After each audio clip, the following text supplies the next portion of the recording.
Saya ingin pada sore hari ini mendapatkan masukan-masukan dalam rangka mendesain kebijakan, utamanya yang berkaitan dengan usaha mikro, usaha kecil, usaha menengah, yang kita tahu jumlahnya terakhir data yang saya terima 62,9 juta unit usaha mikro, usaha kecil, usaha menengah di Indonesia. Saya kira kita memiliki kesempatan yang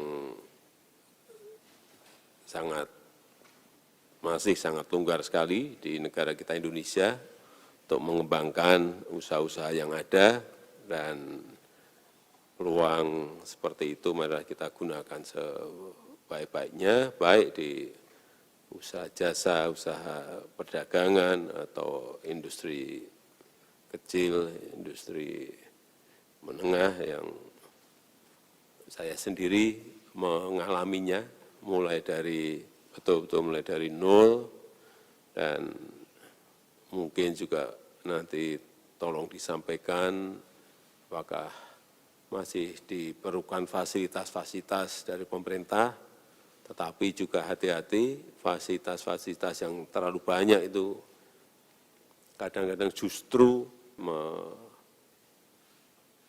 melemahkan karakter entrepreneurship yang kita miliki. Saya rasa itu sebagai pengantar yang bisa saya sampaikan. Waktu saya berikan kepada Bapak Ibu sekalian untuk menyampaikan hal yang penting,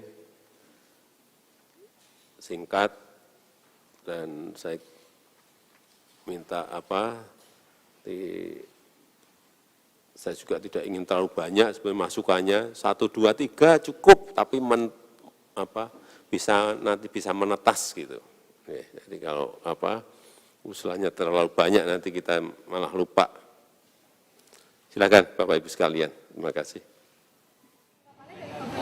Tanggapannya Pak Presiden mencatat beberapa hal yang penting, termasuk dalam hal sertifikasi halal, terus hak paten, yang terasa saat ini memang masih dirasa terlalu sangat mahal dan berbelit, maka beliau beberapa poin itu dicatat dengan baik dan harus dirumuskan dengan para menteri, supaya kalau perlu seperti sertifikasi